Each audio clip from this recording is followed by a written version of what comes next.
Bismillahirrahmanirrahim. Assalamualaikum warahmatullahi wabarakatuh.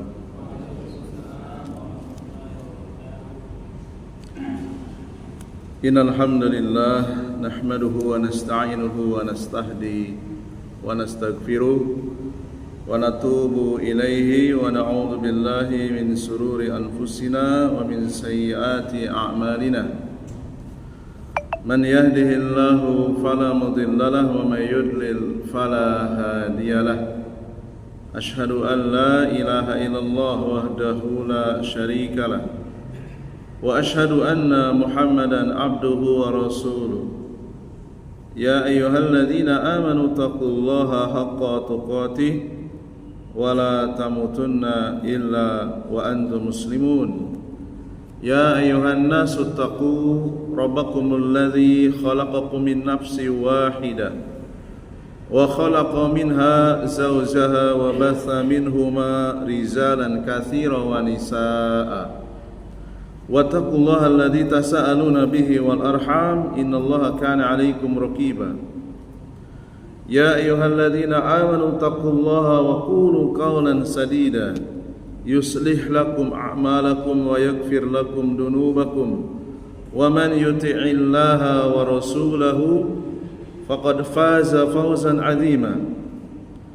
Wa qala Rasulullah sallallahu alaihi wa ala alihi wasallam, man yuridillahu bihi khairan yufaqihu fid din. Wa qala aidan al-kibru batarul haq wa ghamtun nas. Jamaah sekalian, jamaah salat maghrib Masjid Muhammadiyah Al-Furqan rahimani wa rahimakumullah. Alhamdulillah kita bersua kembali dalam kajian rutin kita membahas kitab Sirah Nabawiyah Ar-Rahiqul Makhtum, buah pena dari Asy-Syaikh Dr. Sofiyur Rahman Al-Mubarakfuri rahimahullahu ta'ala. Salawat serta salam semoga tercurah limpahkan kepada guru terbaik kita Nabi besar Muhammad sallallahu alaihi wasallam, kepada keluarganya, kepada segenap sahabatnya dan umatnya yang senantiasa mengikuti manhaj, mengikuti tata cara beragama beliau ila yaumil qiyamah, sampai hari kiamat nanti. Dan semoga dengan wasilah kitab ini kita bisa mengambil pelajaran, mengambil ibrah, sehingga kita termasuk orang-orang yang dikatakan oleh Rasulullah sallallahu alaihi wasallam, orang yang menghadap Allah Subhanahu wa taala dengan hati yang selamat, dengan hati yang terbebas dari kesombongan, yaitu al-kibru. Sebagaimana Rasulullah mengatakan, kesombongan itu bahasa Arabnya al-kibru batarul haq wa ghamtun nas. Kesombongan itu adalah menolak kebenaran dan merendahkan manusia. Jadi agama ini diturunkan oleh Allah Subhanahu wa taala, di antaranya adalah untuk membersihkan hati kita dari kesombongan. Ya. Jadi kesombongan itu adalah menolak kebenaran dan merendahkan manusia. Ketika Rasulullah sallallahu alaihi wasallam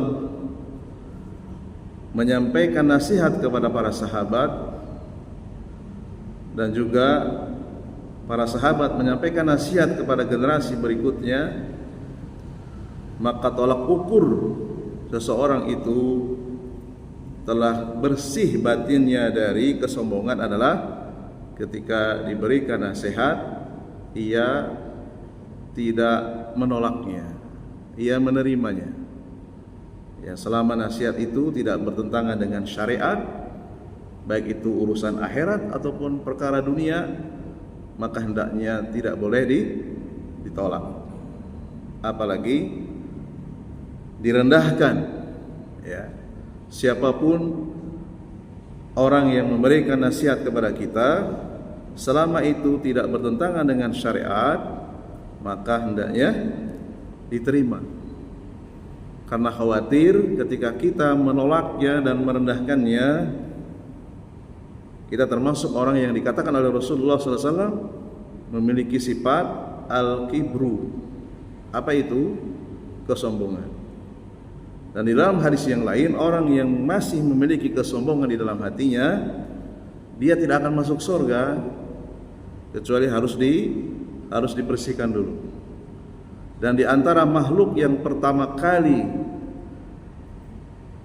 menunjukkan sifat al-kibru adalah iblis, laknatullah alaih.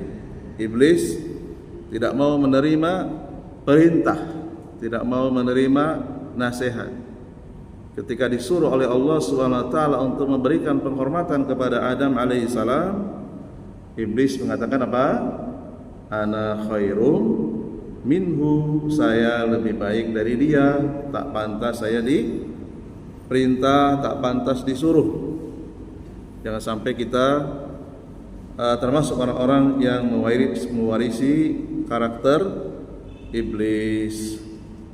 Baik jamaah sekalian rahimani wa rahimakumullah, kita lanjutkan kembali pembahasan dari Asy-Syaikh Dr. Shafiyur Rahman Al-Mubarakfuri, yaitu telah sampai kepada bab yang keempat, masih dalam perjalanan Rasulullah sallallahu alaihi wasallam menuju kota Madinah.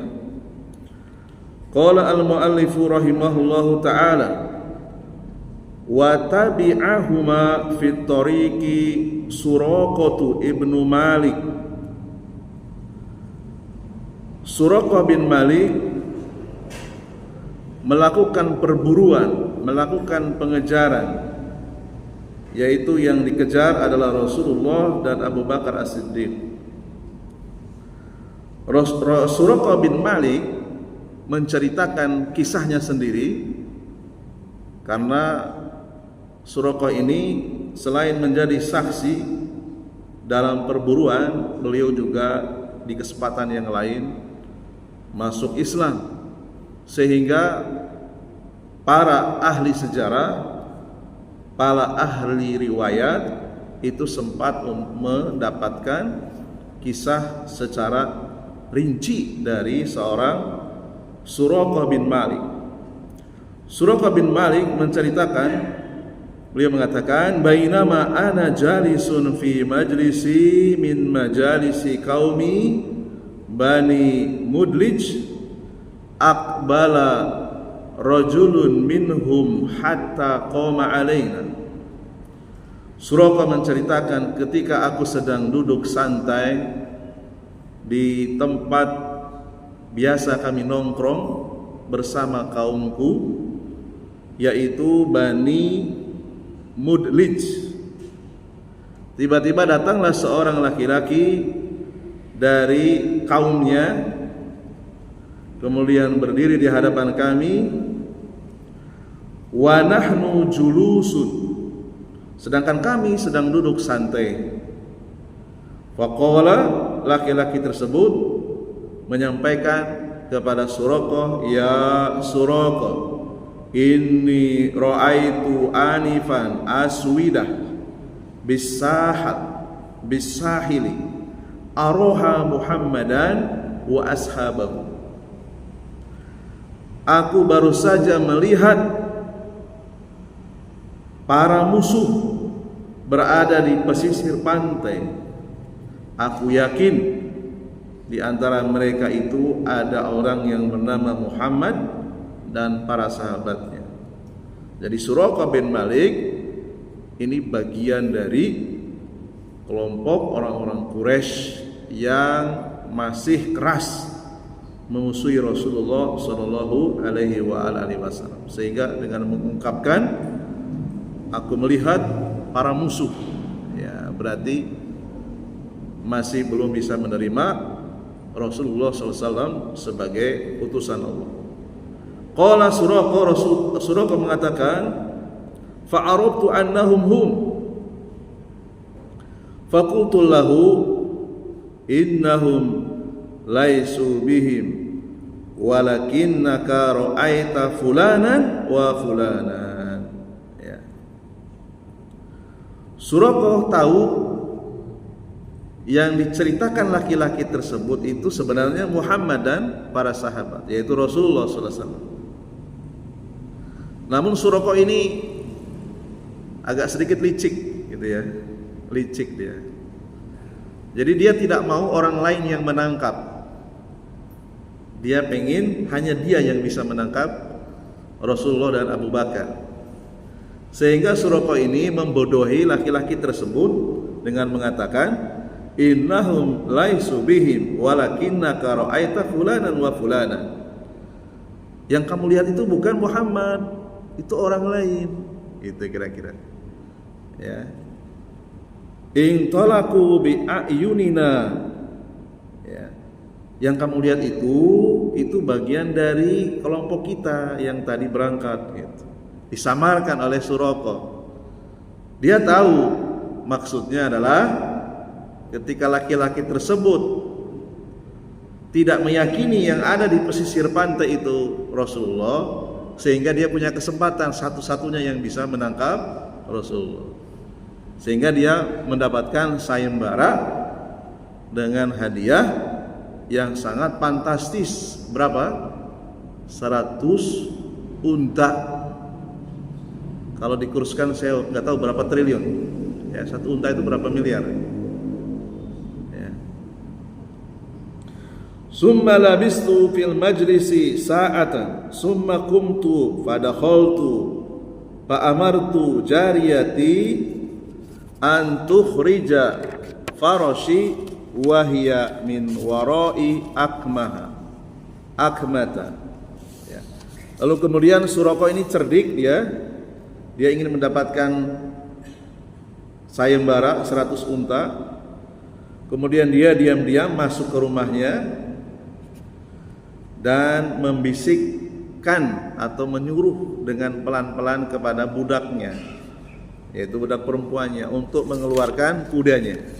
Tolong keluarkan kudaku, ya. Kudanya dikeluarkan dari belakang, arah belakang, ya, sehingga orang-orang yang di depan tidak tahu, ya. Lalu kemudian fatah basuha alayya, kuda tersebut dijaga oleh budak wanita Suraqah. Wa akhadtu rumhi fa kharajtu bihi min dhahril baiti. Ya, kemudian Suraqah mengambil tombaknya dan anak-anak panahnya lengkap dengan busurnya dari belakang rumahnya, sehingga orang-orang yang di depan tidak tahu. Ya. Serakahlah intinya gitu ya. Dia tidak mau berbagi perburuan dengan Bani Mudlij. Ya. Fa khatattu bi zujzihi al-ard wa khafattu aliyahu hatta ataitu farashi faraqibtuha farafa'tuha tuqarribu bi hatta danaitu minhum.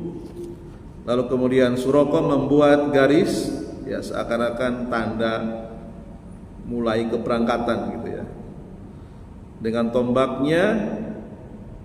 Kemudian Suraqah mendekati kudanya dan menungganginya. Lalu kemudian dengan cepat dia menghentakkan tali pelananya, ya, sehingga melesat kudanya mengejar Rasulullah sallallahu alaihi wasallam dan para sahabatnya. Sampai mendekati, sudah dekat dengan Rasulullah sallallahu alaihi wasallam. Fa atharat bi farashi fa khararat anha fa qumtu fa ahwaitu yadai ila kinatai. Tiba-tiba terjadi keajaiban, terjadi keanehan. Kudanya itu kuda yang sehat, jalanan juga mulus, ya. Tiba-tiba Allah takdirkan kudanya jatuh, ya. Lalu dia berusaha berdiri lagi sambil mengambil anak panahnya karena sudah dekat, ya. Fastakhrajtu minha al-azlama. Ya. Suraqah mengambil satu dari sekian anak panah mengundinya, ya, mengacak gitu ya, mengundi gitu ya. Sambil berkata di dalam hati, apakah aku menangkapnya hidup-hidup atau aku membawanya ke Mekah dalam keadaan sudah menjadi mayat. Kira-kira begitu. Terjadi pergulatan di dalam hatinya. Adurruhum amla, apakah aku harus memanahnya atau tidak? Fa kharajal ladzi akrahu faraqibtu, kemudian anak panah yang diambilnya ternyata anak panah yang tidak tajam, yang tumpul. Ya. Ngambil lagi, acak gitu ya. Cabut anak panah yang tidak tajam, anak panah yang tumpul lagi. Ya. Lalu kemudian Suraqah tidak putus asa. Kemudian Suraqah memecut kudanya lagi. Kudanya berdiri lagi. Faraqibtu farasi wa asaitu al-azlama tuqarribu bi. Ya. Kemudian kudanya ternyata tidak mampu berdiri, ya, karena tadi sudah masuk ke dalam tanah. Ya. Walaupun sudah mendekati Rasulullah Sallallahu Alaihi Wasallam, sampai Suraqah mendengar Rasulullah sedang membaca, sedang qomat kamit. Ya. Hatta idza sami'tu qira'ata Rasulillah Sallallahu Alaihi Wasallam wa huwa yaltafitu.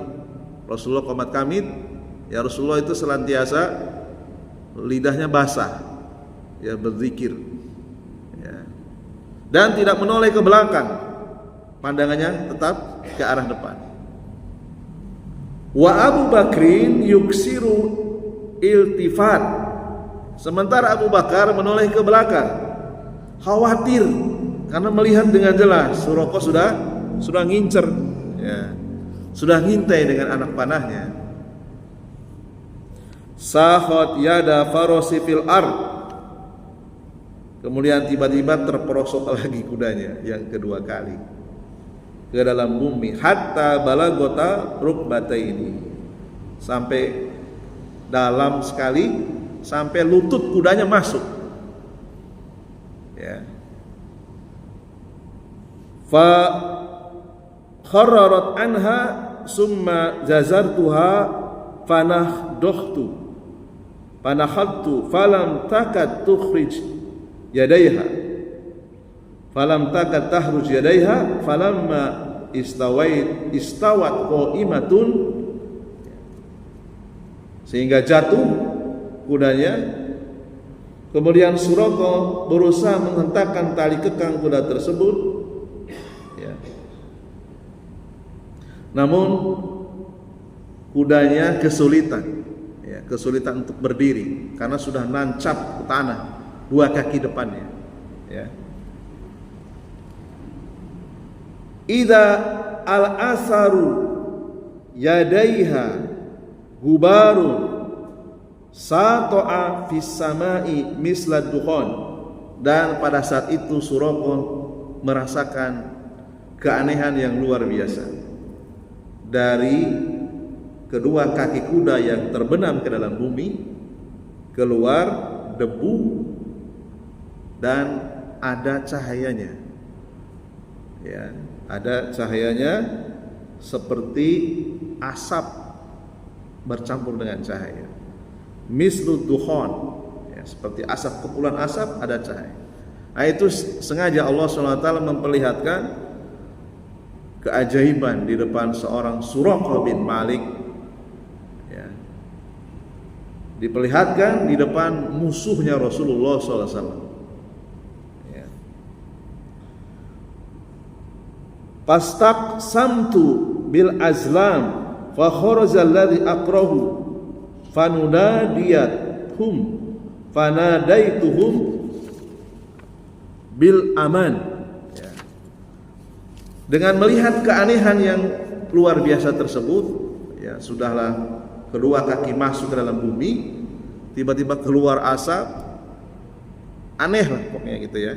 Dan dia tidak berhasil untuk membunuh Rasulullah SAW padahal sudah sangat dekat. Sehingga Suraqah saat itu juga lalu kemudian dia berpikir dengan cepat,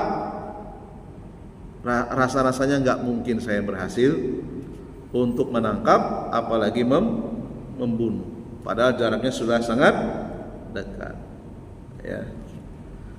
Sehingga yang tadinya berniat untuk mencelakai Rasulullah SAW berubah. Kalau gitu daripada saya mati konyol gitu ya, nangkap juga nggak bisa, ya, apalagi membunuhnya, lebih baik saya berbaikan saja, ya, berbaikan saja. Jadi berubah niatnya. Lalu kemudian Suraqah mengatakan setelah mendekati Rasulullah, fanadaituhum bil aman, dengan berteriak, udahlah kalian aman, saya tidak akan ngapa-ngapain kalian, kira-kira begitu. Ya. Fawaqifu, kemudian rombongan Rasulullah berhenti, ada suara dari belakang, kalian aman gitu. Seakan-akan menjadi teman atau sahabat dadakan, tadinya mau membunuh, ya. Faraqibtu farosi hatta ji'tuhum, ya. Wa waqa'a fi nafsi hina laqaitu ma laqaitu minal habsi, ya.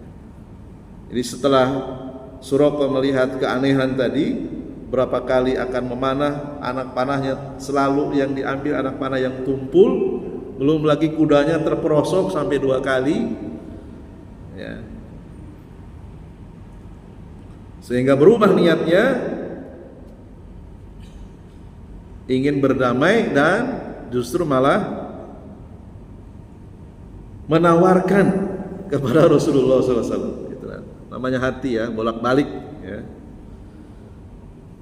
Menawarkan sesuatu kepada Rasulullah SAW, yaitu kalian aman, ya, kalian tidak akan dicelakai oleh siapapun, ya, kira-kira begitu. Saya ikut mengawal dari kalian, gitu ya. Lalu kemudian Suraqah menyampaikan kepada Rasulullah dengan jujur, inna qaumaka qad ja'alu fika adiyatan, sesungguhnya kaum engkau, yaitu kaum Quraisy, telah mengadakan sayembara, yaitu berupa hadiah yang sangat besar, sampai menceritakan malah, ya, tadinya Rasulullah nggak tahu, ya, untuk menangkap Anda, gitu ya. Wa akhbartuhum akhbaron ma yuridun nas bihim wa aradtu alaihim azzada wal mata'a falam yarza'ani walam yas'alani, ya. Bukan hanya itu saja, ya, bukan hanya Suraqah menceritakan bahwa engkau itu dijadikan bahan sayembara. Lalu kemudian Suraqah menceritakan keadaan orang-orang Quraisy, ya, sok dekat, sok akrab, kira-kira begitu, ya. Padahal tadinya niatnya mau berburu dan membunuh, ya. Kemudian Suraqah menawarkan perbekalan al-zada wal mata', dan menawarkan perlengkapan entah apa saja yang bisa diberikan dari kendaraannya itu, ya. Tetapi Rasulullah tidak mengiyakan dan tidak minta apapun. Walaupun sudah ditawarkan, Rasulullah tidak mengiyakan dan tidak meminta apapun. Illa an qala, kecuali Rasulullah mengatakan kepada Suraqah, akhfi anna, tolong jaga rahasia, ya, kira-kira gitu, ya. Fasa'altuhu an yaktubali kitaba amnin fa amara Amira ibna Fuhairah fakatabali fi ruq'ah Kemudian Suraqah dengan diam berarti mengiyakan. Ya, siap, saya akan menjaga rahasia rute perjalanan Anda menuju Madinah, yaitu melalui pesisir pantai. Suraqah ini juga dia cerdik orangnya, ya licik, cerdik gitu ya. Dia tahu kalau Rasulullah sampai ke Madinah aman, pasti suatu saat Rasulullah akan kembali. Untuk apa? Untuk membebaskan kota Mekah. Dan dia berpikirnya jauh ke depan. Jangan-jangan nanti kalau Mekah diserang, saya bagaimana? Saya sudah mau mencoba membunuh, kira-kira saya nanti aman nggak? Kayak gitu ya. Suraqah berjanji akan merahasiakan rute perjalanan Rasulullah tadi dengan catatan apa? Beliau mengatakan an yaktubali kitaba amni, tolong buatkan perjanjian tertulis, jaminan keamanan untukku kalau engkau suatu saat kembali ke Mekah. Rasulullah mengiyakan, menyetujui. Lalu Rasulullah menyuruh budaknya milik Abu Bakar yang bernama Amir bin Fuhail. Ini seorang budak tapi pandai baca tulis. Ditulis perjanjian, ya, di atas kulit, ya. Tapi tidak diceritakan seperti apa tulisannya. Yang jelas intinya adalah Suraqah kalau suatu saat Rasulullah kembali ke Mekah, Suraqah tidak akan diapa-apain, diberikan jaminan keamanan, kira-kira begitu. Ya. Fi ruq'atin min udmin, ditulis di sepotong kulit, ya. Summa mada Rasulullah sallallahu alaihi wa alihi wasallam. Kemudian setelah itu kertasnya beliau kulit yang ditulis tadi beliau disimpan, ya. Dan ternyata di kemudian hari pada saat peperangan Hunain, perang antara pasukan kaum muslimin dengan orang-orang kafir, setelah orang-orang kafir kalah, Suraqah mengeluarkan tulisan yang pernah ditulis oleh seorang Amir bin Fuhairah, dan Rasulullah memenuhi janjinya. Ya, kamu aman, kamu tidak akan kami tangkap walaupun kamu juga ikut perang. Nah, karena kebaikan itu Suraqah akhirnya kemudian masuk Islam. Rasulullah adalah orang yang paling menepati janji. Akhlak beliau luar biasa, nggak pernah mengkhianati janji.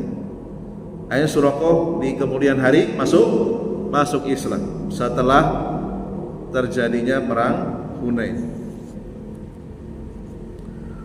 Wa fi riwayatin an Abi Bakar qala irtahalna wal qaumu yatlubunana falam yadrukna minhum ahadun ghairu Suraqah. Dalam riwayat yang lain dari hadis yang datang dari jalur Abu Bakar As-Siddiq, Abu Bakar As-Siddiq menceritakan, kami berangkat bersama Rasulullah SAW sementara orang-orang kafir Quraisy menyusul mengejar kami, namun tidak seorang pun yang berhasil mendekati kami kecuali Suraqah. Ya. Yang lainnya itu kehilangan jejak.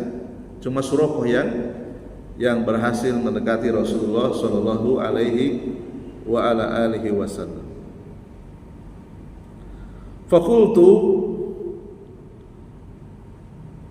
lalu kemudian Abu Bakar mengatakan, hada talabu qad lahaqna ya Rasulullah. Wahai Rasulullah, Suraqah telah mencapai kita, dia berhasil memburu kita. Ya. Abu Bakar manusia biasa, beliau juga khawatir, ya. Lalu kemudian Rasulullah membacakan ayat Surat At-Taubah ayat yang ke-40. La tahzan, jangan engkau bersedih wahai Abu Bakar. Innallaha ma'ana, sesungguhnya Allah senantiasa bersama dengan kita. Jadi ayat ini asbabul nuzulnya adalah kekhawatiran Abu Bakar As-Siddiq ketika Rasulullah akan dipanah oleh Suraqah dari arah belakang, akan ditombak, dipanah. At-Taubah ayat yang ke-40. Kemudian Suraqah pulang tidak ikut bersama Rasulullah, membawa kulit yang isinya perjanjian tadi. Perjanjian suatu saat nanti kalau seandainya Rasulullah balik lagi ke Mekah, Suraqah aman. Dia sampai ke Mekah dan mendapatkan orang-orang Mekah itu masih melakukan perburuan. Dan beliau sudah berjanji tidak akan menceritakan rahasia yang sudah dipesankan oleh Rasulullah Shallallahu Alaihi Wasallam. Dan beliau melihat sendiri mukjizat, yaitu apa? Kepulan asap yang bercahaya yang keluar dari dua kaki kudanya yang dibenamkan ke tanah. Sebab itulah Suraqah sudah menyimpan bibit-bibit keimanan. Jadi belum tentu jamaah sekalian orang yang melihat mukjizat Rasulullah itu beriman. Contohnya siapa? Contohnya Abu Jahal. Berapa kali beliau sering melihat mukjizat di depan Rasulullah, tapi tidak mau beriman. Nah, Suraqah ini termasuk di antara orang yang ketika sudah melihat bukti nyata yang sangat kuat, keajaiban yang luar biasa, baru beliau tumbuh bibit-bibit keimanan. Walaupun mengucapkan dua kalimat syahadatnya di lain waktu. Kemudian di dalam perjalanan menuju Madinah, Rasulullah SAW sempat melewati perkemahan, di antara kemah yang dimiliki oleh Ummu Ma'bad Al-Khuzaiyah. Wa kanat Ummu Ma'bad imra'atun barzatun zaldatun tahtabi bi fana'il khaymati summa tut'imu wa tusqa man marra biha fasa'alaha. Ummu Ma'bad ini dikenal seorang wanita yang cerdas, pekerja keras, dan biasa hidup dengan cara berkemah. Rumahnya tidak permanen. Setiap ada orang yang lewat, beliau orangnya dermawan, sering ngasih minum, nawarkan makanan, minuman kepada orang-orang musafir yang melewati jalan yang ada di depan kemahnya. Demikian juga Rasulullah SAW melewati jalan di depan kemahnya Ummu Ma'bad, lalu kemudian bertanya, hal indaha syai'un, apakah anda punya sesuatu? Bahasanya pakai bahasa isyarat, tidak langsung to the point, bahasa basi lah kalau kata orang sekarang.